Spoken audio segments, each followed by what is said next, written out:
لیکن ساتھ ساتھ ہماری نظر دوسرے کے زر زمین جائیداد مال پر بھی ہوتا ہے،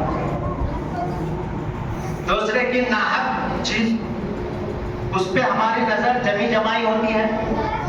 کسی کا زمین آپ نے پل دیا، کسی کا 10,000 روپے لے کے مر گیا، یہ تو مولانا ایک رسم ادا کرتے ہیں. حقیقت بات بولنی چاہیے، حقیقت بات سے گریز نہیں کرنی چاہیے. انسان جب مرنے کے وقت توبہ کرے تو اس کی توبہ قبول نہ ہو، تو ہم جنازے کی نماز پڑھانے جائے تو گھر والے پین مار کے کہے بولو میرے ابا پہ کسی کا قرضہ ہے کیا، بول دو ہم دے دیں گے. اتنے دن میں تم تھے کہاں؟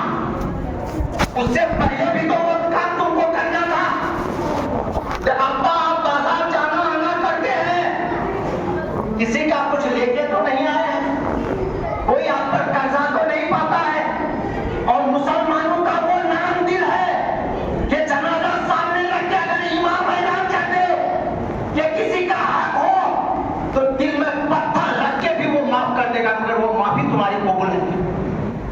اس سے پہلے تم ادا کرنے کی کوشش کرو.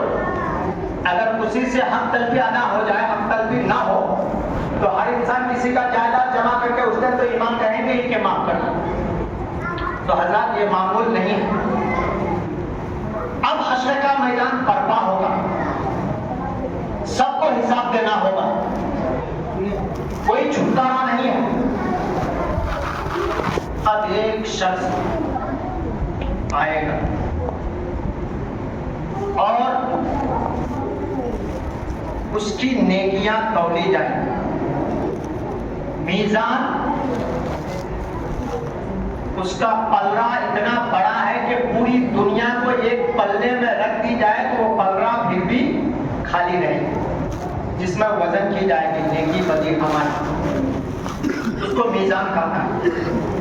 اب حضرات اس میں وزن کی جائے گی. ایک شخص آئے گا، اس کی نیکی کم ہوگی، لیکن کسی قدر بچا کر کے اگر وہ کامیاب ہو بھی گیا تو ایک شخص اٹھے گا اور اٹھنے کے بعد کہے گا کہ ٹھیک ہے اس کی تو بہت ساری نیکی ہے، لیکن اس کے پاس میں ایک روپیہ پاتا ہے، اس کے پاس میں ایک ڈسمل زمین ہے جو ناجائز قبضہ کر کے رکھا ہے.